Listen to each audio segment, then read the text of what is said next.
Hey and go. guys. Yep, we're going right now.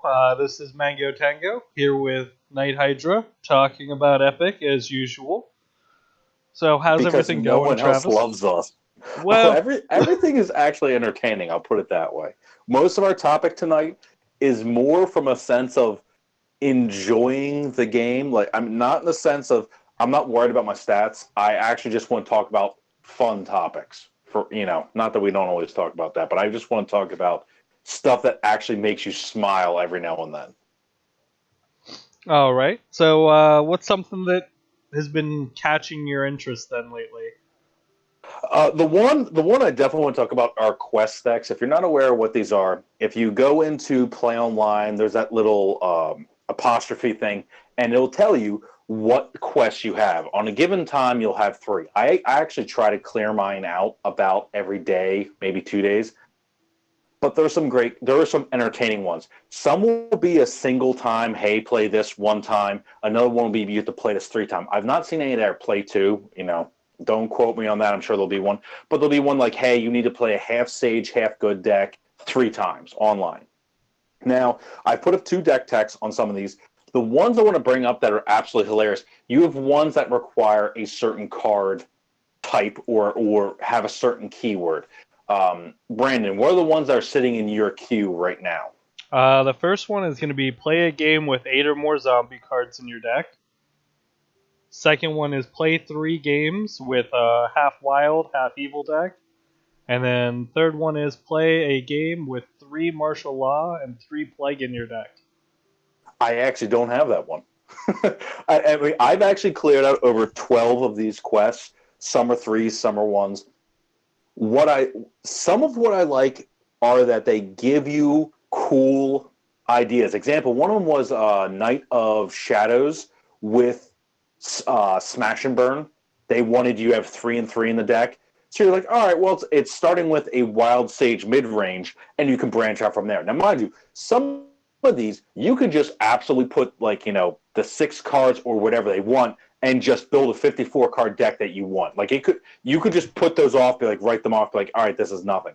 Some of them actually teach you some cool combinations as well as some strategies that work. The ones that want certain card types. There's one that wants 10 humans. There's one that wants 10 dinosaurs. 8 zombies is another one. Those are the ones I've seen. I'm sure there are more either to come, but and I'm going to say this just from my experience. It doesn't seem like they want 10. Excuse me. Sorry about that. Let's just say it's 8 zombies. They don't want 8 total cards. They want 8 different cards. Now, mind you, that is my experience. Things may change as it goes on. But for example, you could have Restless Dead. If you put 3 of them in there, they're still only counting that as one of your 8 cards. That's both annoying, but also inspires some creativity because you can have 8 singletons to qualify for that zombie card. Now, the question there is zombie is a token, but it's not a champion type. Human is both. So when they ask you for humans, you can have things that make human tokens. You can have things that have a champion type of human. And then you look at dinosaur. There are things that talk about dinosaurs like Chomp, where it says, deal 12 damage to target champion, +3 attack, +3 defense to a dinosaur. That also counts, but it also counts all the dinosaurs. Now, when they say they want, 10 dinosaurs, I'm pretty sure there are only actually 10 dinosaur cards right now in the pre-Pantheon era. But anyway, so Brandon, what are your thoughts? Why do you still have the ones you have? Mainly because I'm not interested in the 50 gold. I That is really just it. I'm like, well, that's a time and effort for 50 gold. no, and that actually was a loaded question you answered perfectly. 50 gold can buy you nothing. Now, I am not saying this in a slanderous way. I want to just simply talk real quick in game economics. The minimum gold for a purchase is 200 on that, first foil slot. So if you did 4 of these quests, you can buy one of these cards. Why does this matter? Well, if you have to play a half wild, half evil deck like Brandon had 3 times just to get 50 gold, What if that's not a deck you want to play? What if you have to stomach that deck 3 times just to get a quarter of the gold you need for a card? Now, I'm happy there are ways to generate gold for free, and if any of you have ever played your daily arena games, you will get gold for wins. I honestly don't know how you actually like. I don't know what the actual proportions are for gold because I've won very low amounts of gold. Like, oh, you get let's just say 20, 19 gold for beating so and so. Then other times I've gotten 100 gold from something that wasn't even an arena game. I don't know. I don't know if it's a random number or whatever it is. But the point is, some of the high price foils when they show up are 25,000.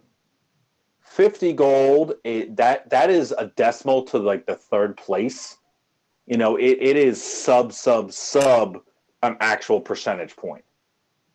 And that's okay. Now, what I wanted to say though, let's say you just increased your constructed level. Because the reason I mentioned that, if you go to say level 2, sake of discussion, you go to level 2, you can't go below level 2 ever. So if you're at level 2 with no wins, you can play all these quest decks and not lose your level 2. Where I won't play a quest deck is when I'm 1 win away from going to the next level. Because my level is like level, oh my gosh, what am I? 13 or 14? And that's not bragging. I truly actually don't know. But if I'm 1 game away from jumping levels, I am not going to play a quest deck that I have no faith in. Now, that said, we have 2 quest deck techs on the channel. Anytime I come up with one I think is fun, I put it on there. I have a half Sage, half good deck that actually also qualifies as a 10 human deck. And it had some really cool interactions. It had a bunch of one-ups. Like, for example, one of the humans is a single insurgency. So you get some hilarious stuff where they can't count on any cards in your deck. I have a single insurgency. Oh, you're gonna have to help me, Brandon. What is the ambush one? It's a single gold. It's a 2/5. Comes in with 2 human tokens. Oh, anyway, Don't have it off we'll the top of figure it my out. head. I know No, what it that's fine. does. It gives the bonus where it gets Yeah, like all of them get +2 plus, or for the +2 attack. +0. Yeah. Yeah, yeah. Anyway, so I've got them in there. You guys can look at the deck tech. It's a deck I truly thought was fun to play. What I do find as a personal challenge is, can I combine some of these themes? Can I? Because you actually can knock out multiple quests in one go. If someone says 8 zombies, so for Brandon's example, can he put his 8 zombie cards in a wild evil deck? He can, and you can knock both those off. So that's definitely something to consider. It's a personal challenge. I do not consider it something that's amazing. It's just you're goofing around. You enjoy yourself, but that's its own thing. Only reason I mention that is because every now and then you'll get a challenge where you stare at it. If you look at our deck text, the one was hungry. You had to run like 3 chomp, 3 bitten, 3 wolf's bite, and I think and then it was something like you had to have either 3 heinous feast or 3 feeding frenzy, and to make sure I qualified, I ran everything in 3 counts. So a quarter of my deck, I did, and I had a blast. I think I lost, but it was a barely. But it makes you use cards you're not used to using. Sometimes I'm using the word sometimes, but that's cool. But anyway, so actually, Brandon, you're definitely the person I want to ask about that. So the arena this week is what? Dark Draft. Dark Draft. Now, we've talked before how we both love random 30s, and I'm actually hitting the point where I really want random 30s to trigger more than they do, but that's its own thing. And unfortunately, one of the quests is win 3 random 30s, and I can't get a random 30 of fire, but we'll get there. It is one of those weird things where also talking about quest decks where you have to find somebody to play, and if you have some issue getting them to fire off, it makes you feel bad almost. Oh, it does. That hungry that deck tech that I put up, that Hungry deck, it took me probably over 30 minutes just to get it because I only had to get it played once. It took me over 30 minutes of you timed out and went back in. You timed out, and well, because I also try to play mid-morning to early afternoon in Eastern Standard Time. So I mean, apparently everyone who plays Epic has a real job, except for me, who's stuck at home with the kids. Be like, hey, kids, you need to do your online schooling, and I'm going to try and play Epic for 5 seconds. But anyway, so how has your experiences been with the Dark Draft on Arena? It for me, it's been hit or miss lately. As far as getting a game to fire, there's been some times where it's been taking forever, and then there's been other times where it's more, okay, I got a game, but it's somebody that we know and we get to play often. There was, let me think, what was it? Wednesday this week. We're recording, this is Thursday, so it's like a day ago. I played someone twice within, I'd say, 45 minutes. Now, they're my only 2 games for that time. We finished our game. I had to go off and, do breakfast, do lunch, that sort of stuff. I come back, it's after 2 o'clock. So this is 3-4 hours later. They're the first person I got logged in against. So apparently just the times I try to log in, I'm not seeing a lot. So, I mean, Brandon says it all the time about, hey, get your friends to play, everything else. I'm sure it's probably just the time that I'm playing, but I too have had a dickens of a time just to try and get my plays in. And especially if you're trying to get it like the last day where it's like 2 hours, 3 hours before it changes formats, man, those are some hard times trying to get games.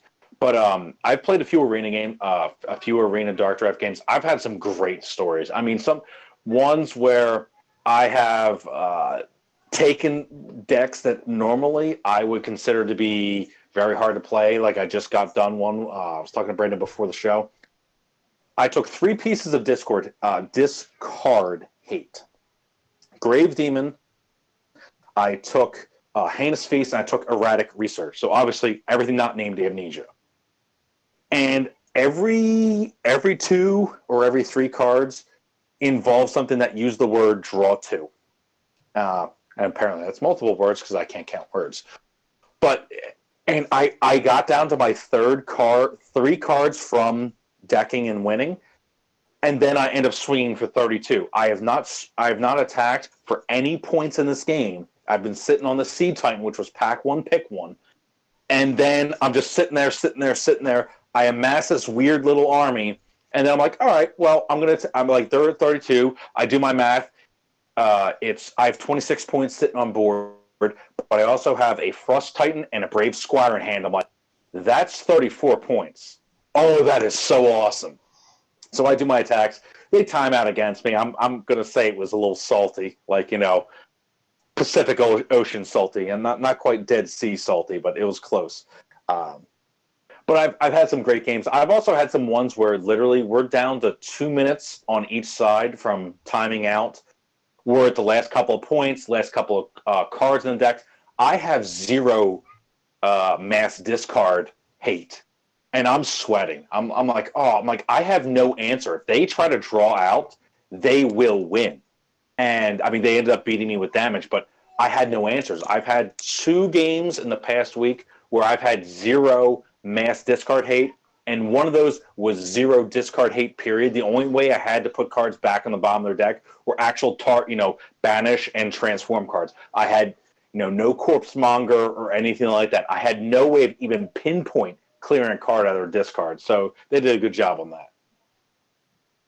No, and that is some of those times where you actually have to play around the idea of what they've ended up drafting or what you've actually ended up picking up, because you really didn't get to see all the cards in the game to really build out of, even if you're playing like a singleton style format. Well, not but just that, but excuse me. If you hit, I'd say you've got like 10 cards left in their deck, or they've got 10 cards left in their deck. If you know you have no discard hate, you're going to start panicking, because by the time you hit about 15 cards down, if they haven't cleared your discard, most likely that means they're just going to try and draw out the win. It's a very legitimate threat.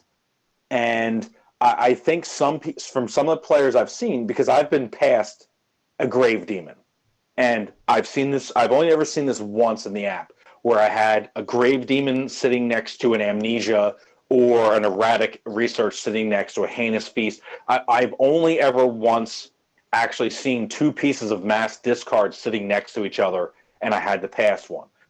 If you see one, you need a minimum of one in your deck.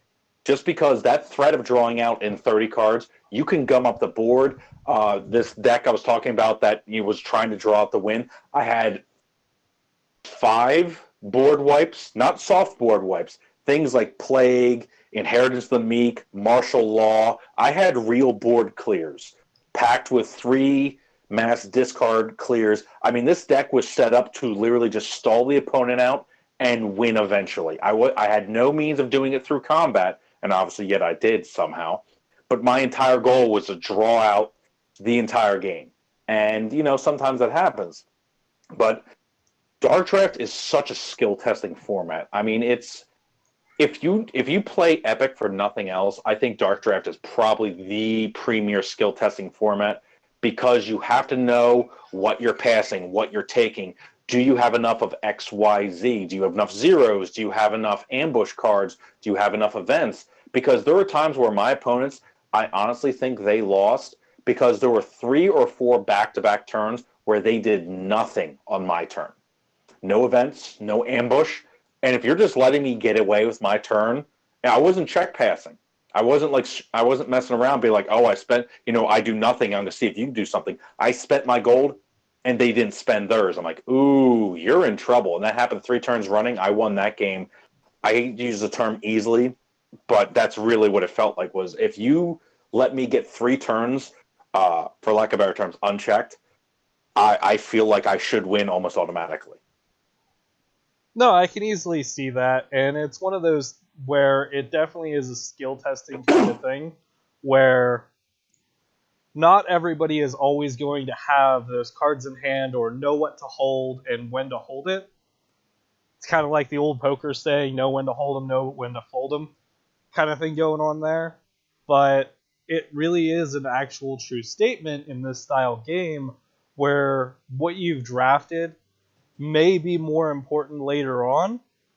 So keep an eye out for what you end up needing or having. Because some simple things, like maybe drafting a Frost Titan, it may not be the first thing you're looking at first, but you go with it because you've picked up some other cards later on. So you're going to Frost Titan, I will not pass a Frost Titan unless it's like Amnesia or Frost Titan. Pick one. I'm like, ooh. I mean, there are very few cards I pick above Frost Titan, because at the very least, if my opponent gets it, I have to sweat, because that Frost Titan will win it. It's not Ice Drake, where they have to have 2 other cards in hand. They could have 0 cards in hand, draw the card per turn. It's Frost Titan, and you are done. That card is terrifying. No, it's definitely one of those things where when you can control what is on the board, what's happening, what's going on, it makes a significant difference in the long game. And also does. Oh, go ahead. No. Fish. Well, it's also decent to make sure that you pay attention to what's in your opponent's graveyard.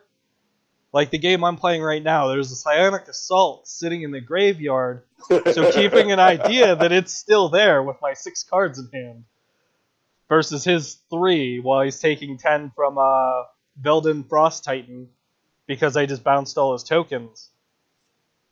It's knowing what to do. Like, I could have played other things and not bounced his tokens, but that was a kill spell effectively that didn't really cost me anything and put 10 in the face. So it's paying attention to what's going on in a much more significant way, because in Constructed, you have an idea what your opponent's deck is after a few cards, especially if they're more popularly played. Well, no, you've raised some good points. What I want to actually expand upon is the draw 2 option on so many events.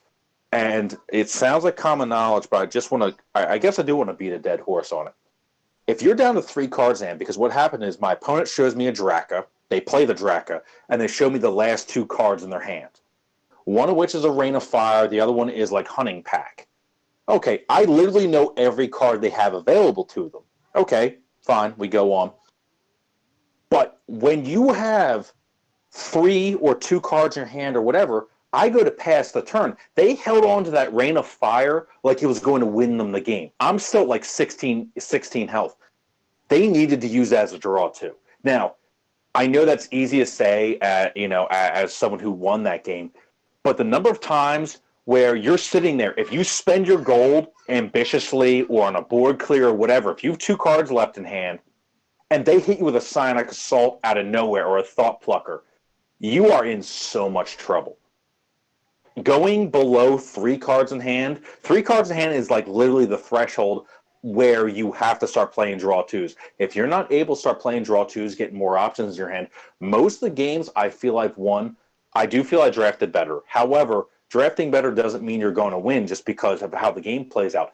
But many of the games I win, I'm +2 to +4 cards in hand on my opponent. They're sitting there 2 to 3 cards. Now, they're the aggressor.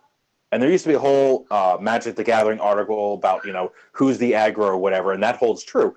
And what happens is, if you're trying to beat me down, but you only have 2 cards in hand, and I have 5 or 6 cards in hand, I will slow roll you. I will use my health as a resource, because you do have to drop my health to 0. We're still in that point in the game where no one is going to deck out anytime soon.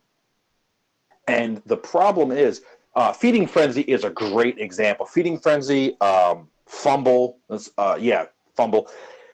They're cards that are really awesome when they're awesome. They're 0 events. They're awesome.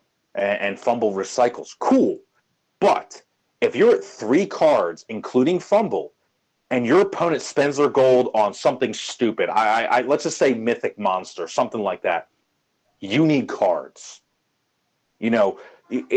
Yes, you can prevent 10 damage and possibly draw 1.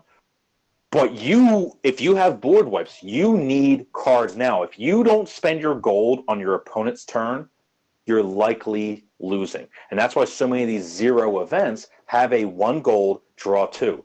And if you're not keeping that in mind, if you're not using that option, if you're not spending your gold every turn, I have seen so many games where it's not once. It's not like you didn't spend it once and you lose.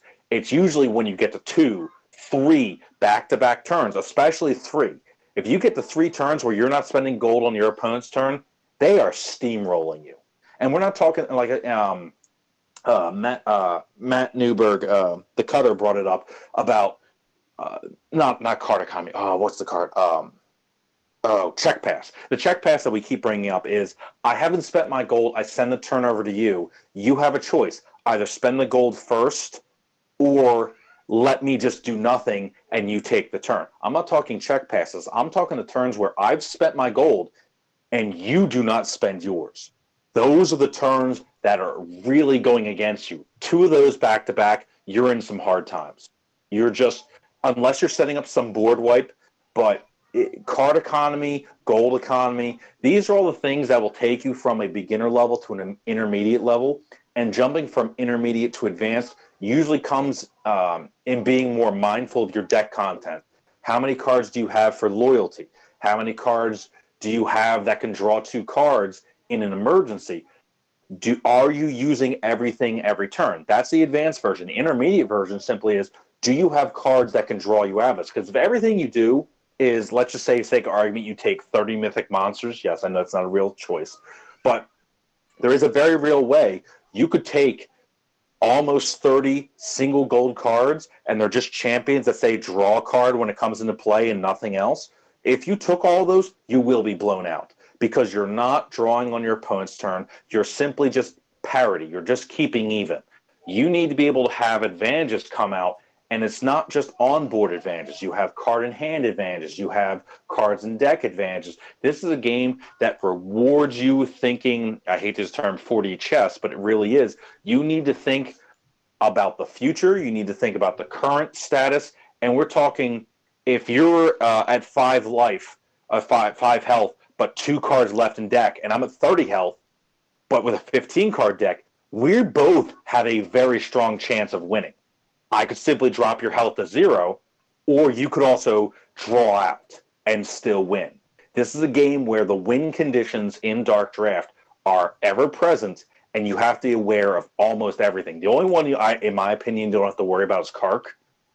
I've seen one person, I swear to God, they were going for it the one time, and I know I shipped them a Kark. But other than Kark, in Dark Draft or Random Third, you need to be aware of that drawing out win. You need to be aware of that low, health loss win, and also cards in hand. If you go too low, it's going to happen. You're going to give it to the opponent, and that's why I know this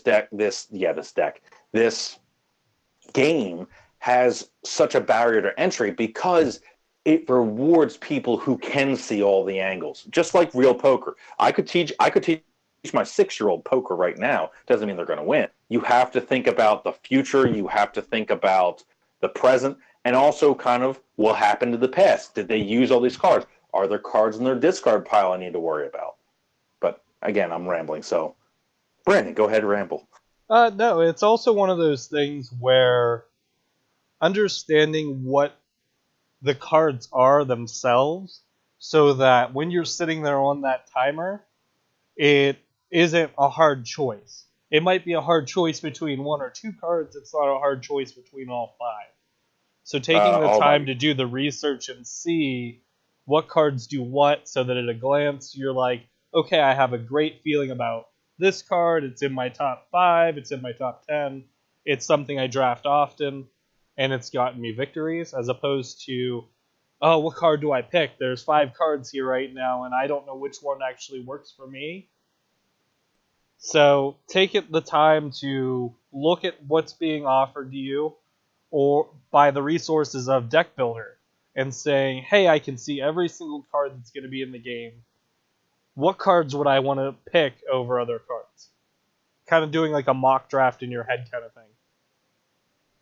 And that's very good, but one of the traps, the clear traps are, I could make this work. It's the possibility versus the assurance. Example would be Medusa versus Sea Titan. Sea Titan works every time. Yes, it's temporary. Medusa requires 2 other evil cards in your hand, and if you're not taking Medusa in the first half of the draft, you have no way of really controlling how many other evil cards are in your deck. And that's where you see those Loyalty X ones like Xanos, Skaros, Veldin, and Kark. And do not take Kark. But anyway, you have those. If you take them in the first 10 cards you draft, you can just pile on cards. Xanos can become a beast, but you need way more cards than you think. Veldin is actually at his best in Dark Draft because even if he's bouncing 1 or 2, they might only have 1 or 2 viable defenders. You could easily sail that guy in for 10, but also however many cards on board. Veldin's amazing in this format. Skaros, not so much. Xanos, even less. Kark, useless. But also, what are you guaranteed? That's why, if you go to tomsepicgaming.com, he has this whole thing about basically our current format. Now, mind you, his opinions are a little dated. They're 2017, but they still hold because it's the format we're in.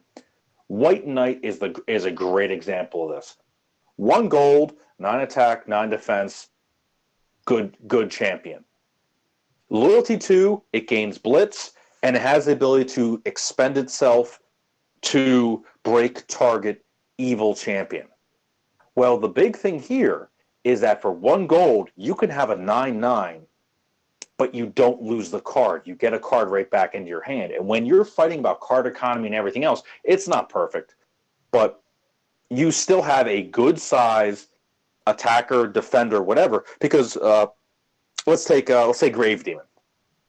That's an 8/8. So if they come in with that, you could block with your White Knight.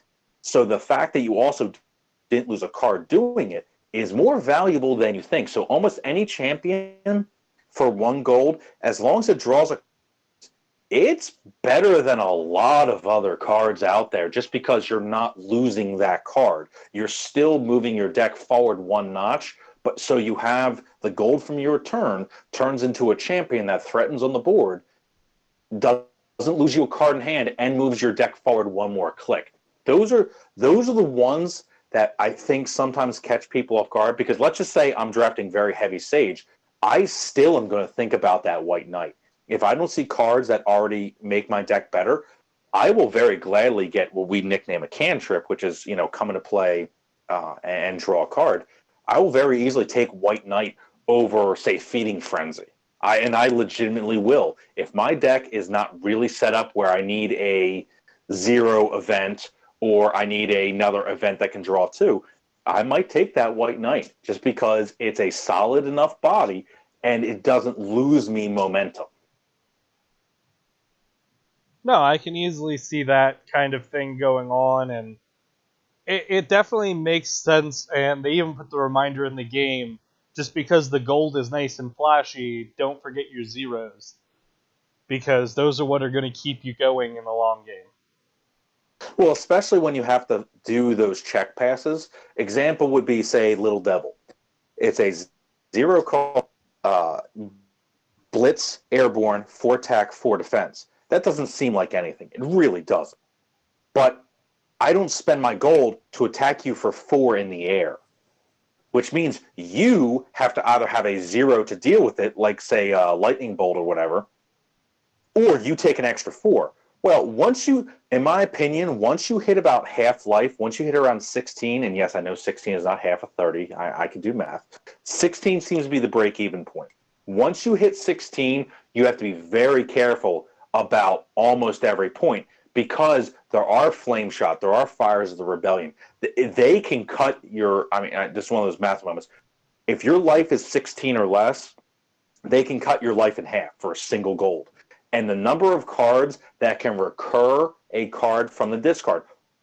You have Memory Spirit, you have Citadel Raven, you have, what's that event, Brandon? The Sage one that lets you draw a card and return one from your discard.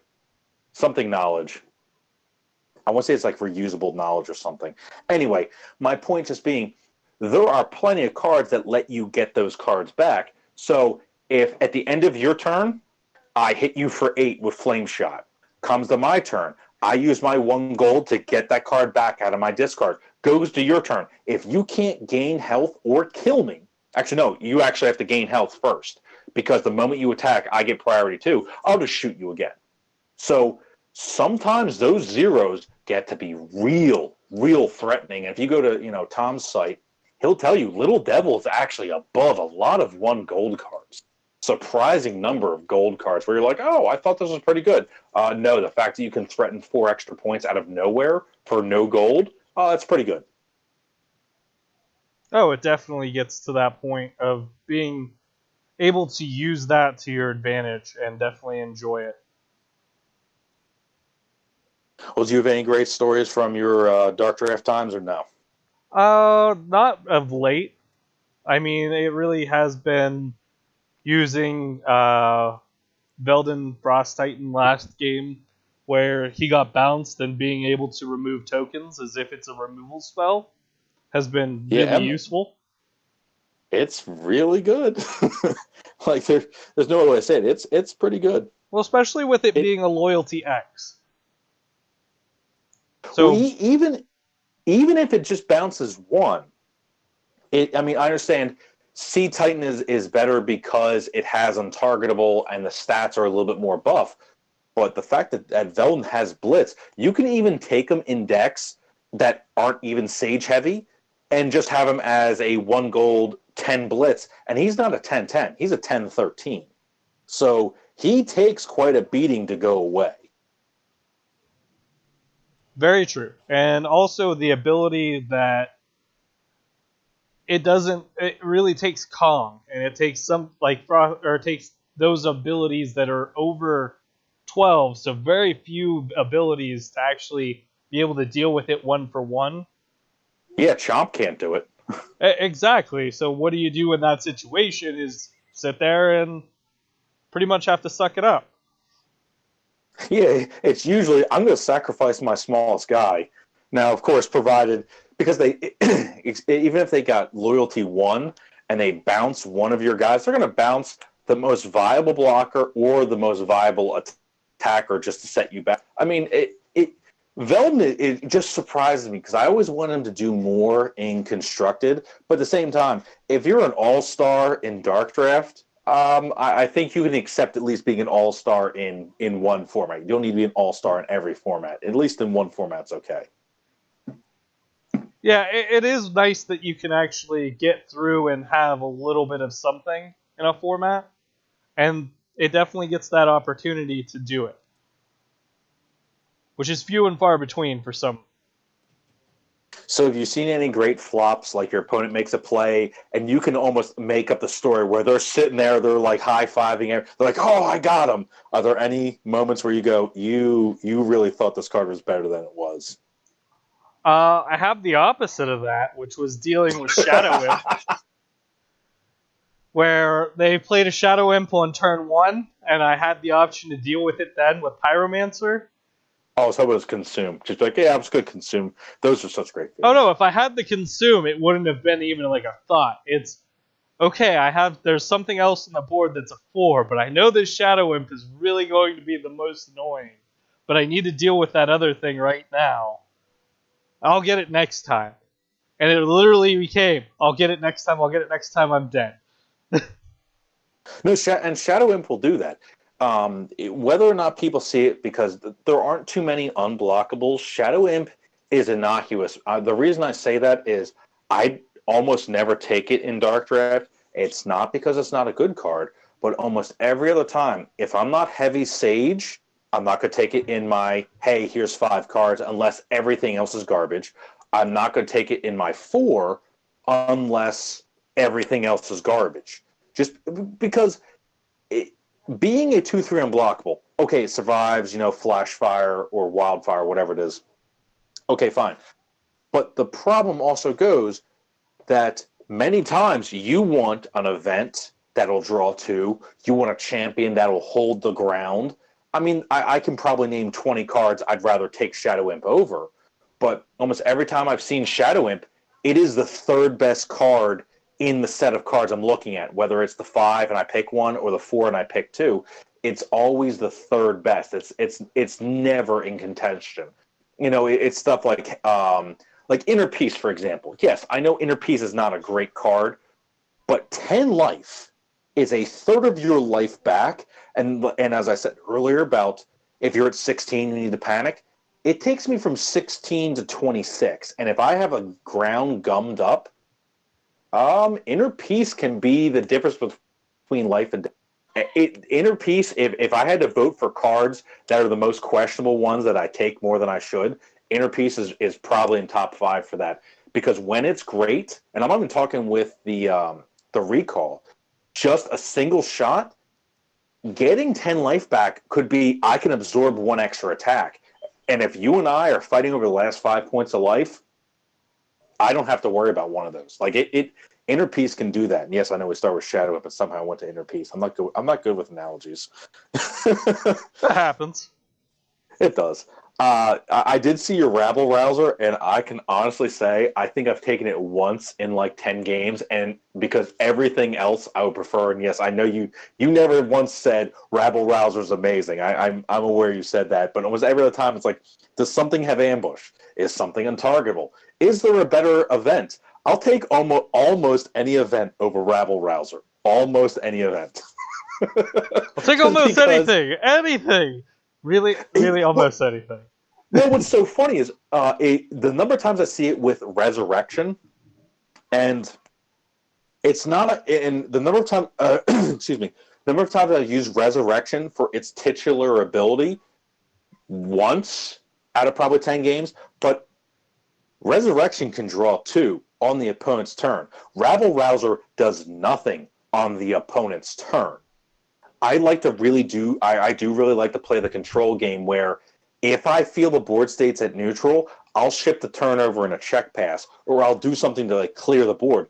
Rabble Rouser doesn't do anything if I need to clear the board. So it's not a bad card, but my priority on Rabble Rouser is very low. Not that it can't do work. I've seen it do some work, but versus Resurrection, I think I will take Resurrection almost any time unless I start with say Revolt or justice prevails. If I don't start with a token strategy or Drinker Blood, if I absolutely, if I have Drinker Blood, which is a pet card that I love to death, if I have Drinker Blood, I'm taking Rabble Rouser probably over almost anything. I'm like, oh, I'm just going to make so many bodies. You guys are done for. I'm just going to get all But of it. Oh, I feel so bad passing Drinker of Blood. And now, again, if you go from Tom's site, you shouldn't take Drinker of Blood very highly. You shouldn't. But every time I see it, I go, man, if they have one or two cards that combo with it, I'm done. So every time I ship that over, I'm kind of keeping an eyeball, being like, are there any things like Wither or whatnot? Like, because there have been times I've actually had to ship because Amnesia's in the pack. So it's like, take Amnesia or take Drinker of Blood. But Wither is also in there. So I ship them Wither and the Drinker in Blood because I took the Amnesia. And I'm just going, I swear to God, if this comes back to bite me. And it hasn't yet. But Drinker in Blood can do some work. Now, Drinker in Blood is up there with Burrowing Worm, where if your opponent doesn't deal with it in about a turn, it can absolutely flip the tide. Now, if anyone were to say Lord of the Arena, I'm going to say no. Lord of the Arena is a great surprise because it comes out of nowhere, it has Blitz, it does whatever. Drinker in Blood, you need another card to go with it, or you need a full turn. Burrowing Worm, you need a full turn. I mean, obviously, if we're starting to talk, like, let's say, a Final Task or something, but those are the cards that are absolutely terrifying. Now, to be fair, though, if I see those cards and Turn is in the pack, Turn is probably one of my favorite cards for Dark Draft because no one plays around it. They're just like, oh, I'm going to do these great plays. I'm going to spend my gold before I attack. All right, I'm going to steal who you just played and block the guy you just attacked me with. Turn is amazing.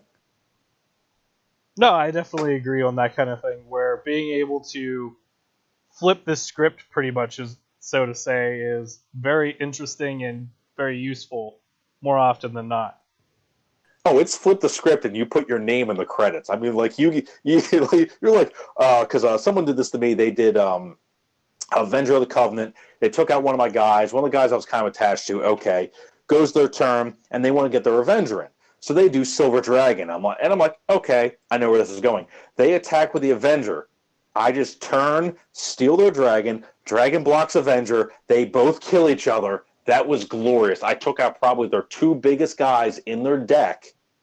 And I'm sitting there going, all right, what else do you got? And I did win that game, not to like pat myself on the back. It wasn't just that play, but taking out a 9/8 airborne with their own guy was such awe. That was almost like a board wipe with no consequences. It was just beautiful. But also, how are you supposed to play around that? There is no way to play around that. Like the times where you have a Sea Titan, you attack with Sea Titan, you get caught in lying in wait, which says if you're, banish target champion that's attacking alone. How do you know whether? I mean, the only way. I mean, you can know if you pass it to them, but if they take that first pick out of 5 cards, there's no way to actually know whether or not they have that. So sometimes you do just get blown out, and there's nothing you can do about it. You just have to try and make smarter plays thereafter. That and really balancing out what can really happen versus what is going to happen. Well, for example, say Sauron. So Sauron is 1 gold, blitz, unbreakable on your turn, 10 attack, 7 defense. This guy is a beast. Now, if I told you that from Tom's estimates and from my own play, I'm sure you've kind of seen it too, it's not as good as you think. It doesn't have breakthrough, it doesn't have untargetable, it doesn't have unblockable, it doesn't have airborne. It can be blocked by a wolf. It can be returned to hand, by hasty retreat or whatever. It's a good threat if you can get them to spend their gold early. But Sauron is, while it's threatening, it's more annoying than it is threatening. Because, say, Lord of the Arena, when Lord of the Arena attacks, you have to block it. That's a little more dangerous. Sauron, you can be like, I'll just block it with a wolf, or I can just take 10 if I need to. It's not the end of the world. There are certain cards where you start panicking. Steel Golem is a real good example of that, because it's, even without Blitz, it's a 1 gold, 13 attack, 13 defense, untargetable. it takes usually a mass board wipe to take that guy out. The number of times I've taken it and played it in the first 1 or 2 turns, and the opponent hasn't dealt with it. Well, it's just going to eat one of their creatures almost every turn. And they start making stupid plays, like, oh, they'll play a token generator over something else, because they know that losing half your life to one champion is a very scary effect. And there's nothing they can do about it. They can't bounce it, they can't shoot it, they can't return it to hand. It's pretty terrifying. But No, to be fair, it's also not a great card. It's better than average, but it's not worth punting some other cards over. that's very true. And there are times where just knowing certain effects, like even picking the Grudgeon. In draft, there are a lot of targeting abilities that if they can't deal with that creature specifically, where they picked, okay, target player does this, they're stuck targeting Especially themselves. target players, you remove target players' discard. Like everyone, all those top tier picks, the Grave Demon, the Erratic Research, they target the player. And having him in one of your picks just because he's a draw 2, he's a body that says you're not targetable, and he forces them to use a removal spell. And he's unblockable. Like let's not forget that part either. He's also a threat. Now, mind you, you kind of have to gauge whether or not they have like a spike trap or something, or a heinous feast. Not heinous feast. Pull from below, clutch from below. The 0, you know the one I'm talking about. The 0 drop that deals 4 to all attackers that don't fly. You're gonna make me look this up. You're a terrible person. Yes, I am. Hands from below. Got there. I wasn't right on any account. Hands from below. But Gudgeon it's a hard card to pass, but every time I pass it, I make sure I take a card that's better than it. For the one I can say every time, because with few exceptions, I take Lightning Storm very highly, and if you go to Tom's website, you'll see Lightning Storm is one of the ones he also recommends taking very highly. I won a game literally on the back of Lightning Storming them 3 times, because it just keeps coming back and keeps hitting for 6 dividable points. That's a card you have to be scared of. If you're passing that card, the only ones I can really think of that I would take over it are around any of the mass discard ones. Other than that, I will take that card over. I will take that card over board wipes. Absolutely, especially early on.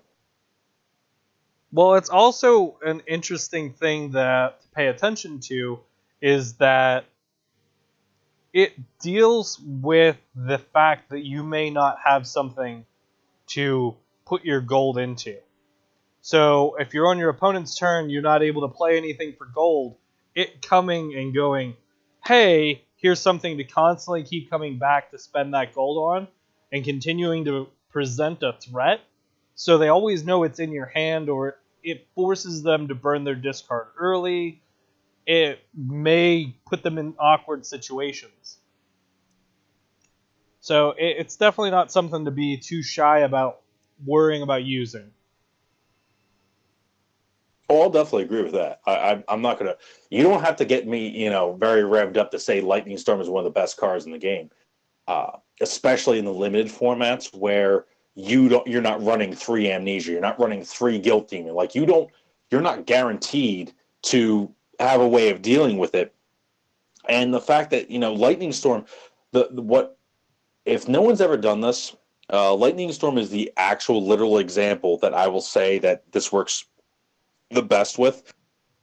Is I will actually not make other plays. I will actually, if the board is not getting mired down, I will pull Lightning Storm back over playing other cards, including draw 2s, because I will make them overcommit to the board to force me to do something different.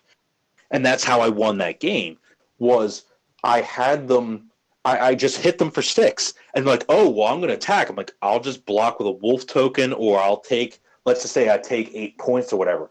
But their life is directly going down by 6.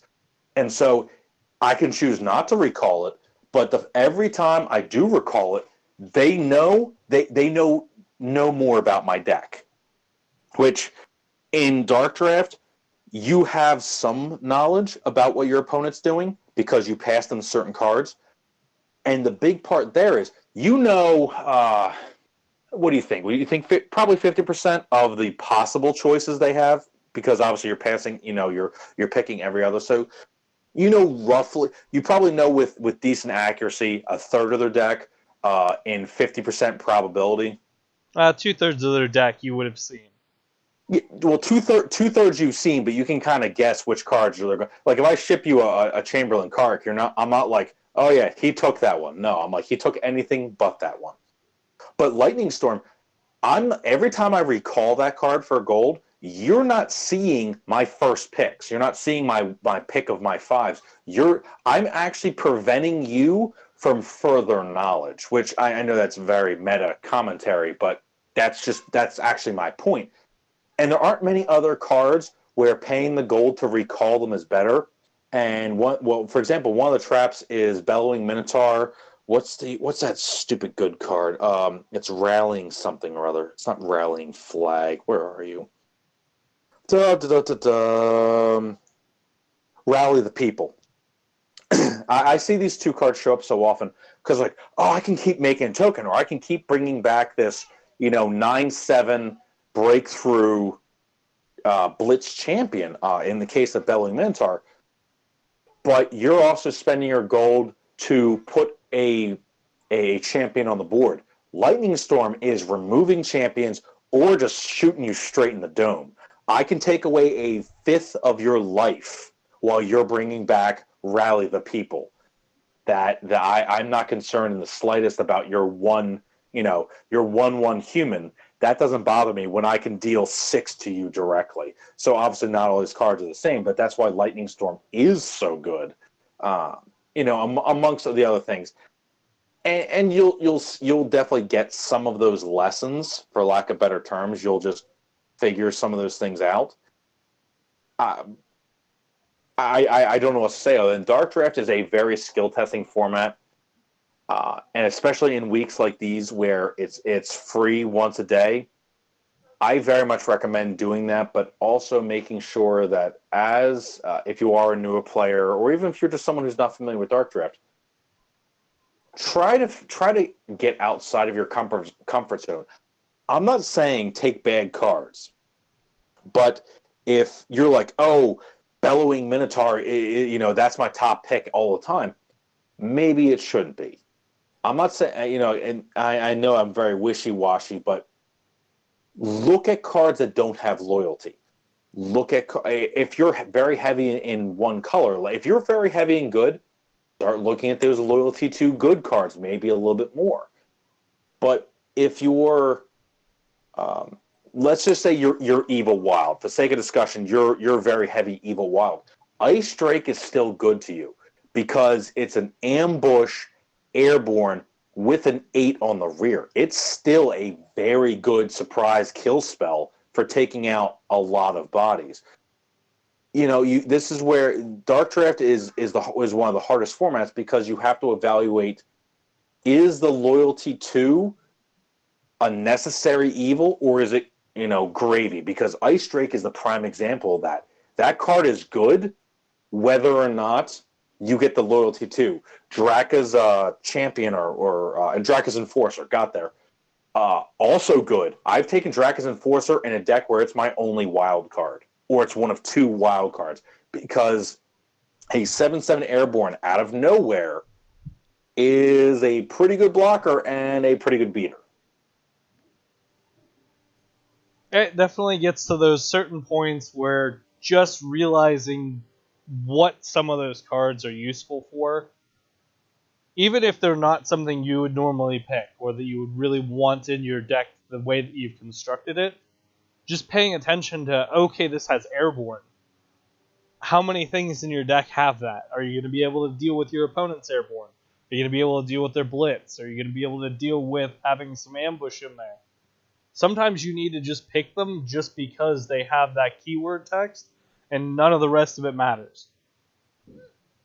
Oh no, that brings up a that actually we've talked about before, but that you just reminded me. That brings up a very good point about say rampaging worm. If you pass rampaging worm, make sure you have a way of dealing with rampaging worm. And just to refresh, that's the 1 gold, 14 attack, 14 defense blitz wild creature. Is it the best card ever? No. However, if you're not accounting for it and you pass it off to your opponent, they will kill you with it because is it one of the top 2 cards in the 4 you're sending over? It may be, depending, because if they have a lot of zeros, like say vanishing or lightning bolt, consume, some zeros that can clear the way for this guy to attack.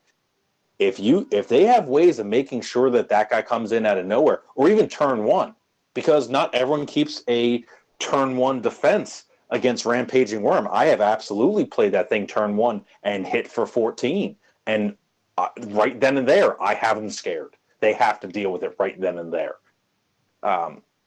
So as you said about being able to deal with the blitzers, being able to deal with the airborne, ambush you kind of can and can't deal with. One of the things essentially is if you can get them to spend their gold first, but you don't have a lot of control of that in Dark Draft. But ambush, of all of the keywords that are in there, ambush is probably one of the highest priority for a champion. And do not quote me on that for Dark Leader. That thing is still crap, no matter what keywords they put on it. But ambush makes so many ambush and airborne on the same body. Those are all, I think, almost every single one of them is a top priority pick. There aren't even a ton of them. If I had to look them all up, there's not a ton of them, but they're all very dangerous because you're advancing your board state on your opponent's turn, which is definitely a intermediate to advanced tactic. And once you start getting that tactic built in and you start looking for it, I think that's one of the big turns in changing your player level skill, is being able to advance your board state on your opponent's turn. Not just slowing them down, but actually shifting things in your favor is huge. Well, it's also paying attention to what's going on. So if you're seeing certain cards keep coming to you, like all wild and all sage, it starts becoming a pattern. And start paying attention to the patterns that are showing up, as it will be very beneficial to you in the long run. I'll give you that. The patterns are both good and bad. Like for example, I've had a set of 5 cards where 3 of them are wild, and I'm sending over 2 wild or 3 wild. Do I know whether or not they're picking all wild cards? Maybe. They're mid-range ones, whatever. And you're not wrong, but at the same time, sometimes you'll just end up with a deck where there's no real majority. You're just taking good cards to be good. I'd be more worried about sending over borderline bombs. Like the same example of if I send you Lightning Storm because I took Amnesia, I need to be very aware that maybe when the Gudgeon shows up, I need to take the Gudgeon. If nothing else is backbreaking, like a Grave Demon or something like that, I might need to take that just to make sure that Lightning Storm isn't going to murder me. Because there are cards you have to play around. Thought Plucker is another example.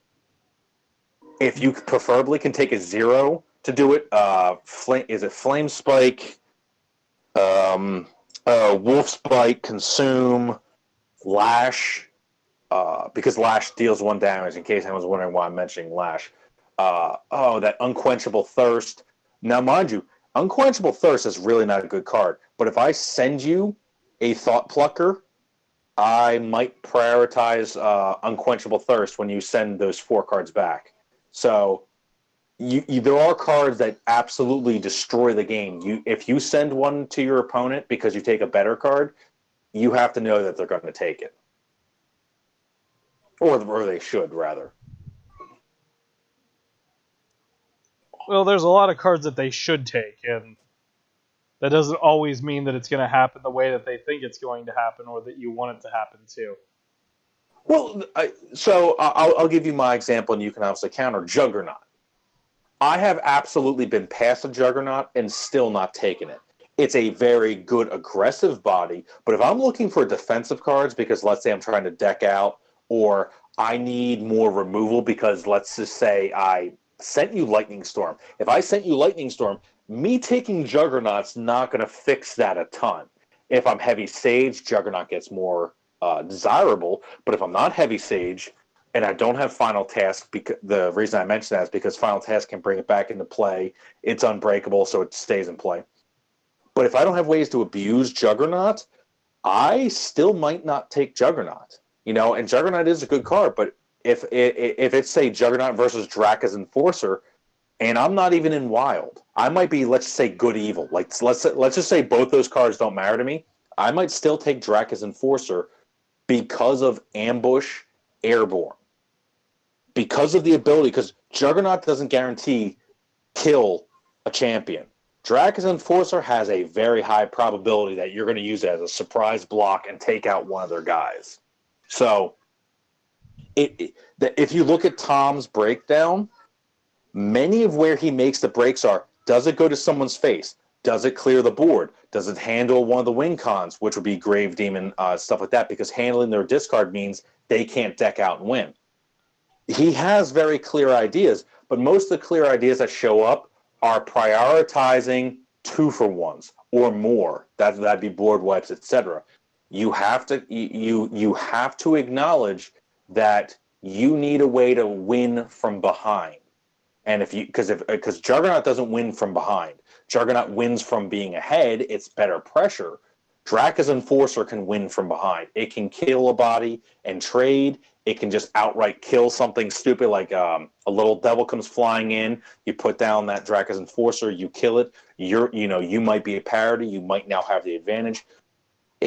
It's not an easy solution. So many things are contextual, and that's why I really like Dark Draft. But I will absolutely say, I think my first week of Dark Draft versus players, I probably was 1-3. That means I won 1 of every 4 games I played. I won 1, lost 3. You learn from getting beat, but you have to keep an eye on it. That's ultimately that's the challenge: is are you learning? This is a format that values learning, because in Constructed, you might just have the better deck. You might just make better plays. Random 30s, you can just go, oh, they had something I didn't know about. It happens. Dark Draft, you're paying attention to drafting. You're paying attention to plays. It's such an engaging format that I'm glad it only comes, every so many weeks on Arena, because if it was every week, I'd probably get burned out. Yeah, that is very true, that you do run into those situations where you'll feel worn out by the sheer amount of requirement that goes on with it. Well, but also how much time it takes. And I'm definitely not giving anyone heck for that, but you have basically 20 rounds of drafting, because you have your pick 5 followed by your pick 4, and you do that 10 times, and then you play. And you have 50 minutes on that play clock, and then roughly about 20 minutes on that draft clock. You're looking at possibly over an hour just to play one game. So, yeah, you're not going to get the same number of games in that you would for random 30s or for Constructed, where everything's been selected ahead of time. You're in for the long haul, shall we say? Very true. I think that's probably good for us. I know I'm rambling, and I kind of realize that the sun's gone down over here, and I'm still going on and on about how Lightning Storm is the greatest card ever. But whatever. Well, One of the it's things just very I useful. it's freaking amazing. If anyone wants to try and communicate with the podcast, try and find me on the Epic Discord channel. It is NightHydra, again, no space. Try and find me. I'm very open to a private message. If you've got any criticism, if you have any topics, if you want to jump on the podcast, heck, that's fine. Just understand we're on Eastern Standard Time, so adjust accordingly. So, from the terribly epic dads, I will say thanks for hanging out. Sorry if I rambled more. Actually, I think I've rambled average. I think I've rambled a normal amount. You hit the normal. Yeah, I made my 30 hours. So, from the NightHydra section of Terrible Epic Dads, Thanks for listening yet again. If you've got any ideas, hit us up on YouTube.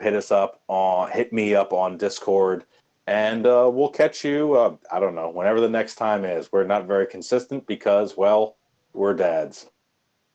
That we are. And definitely, guys, thank you for your time. Thank you for listening to us.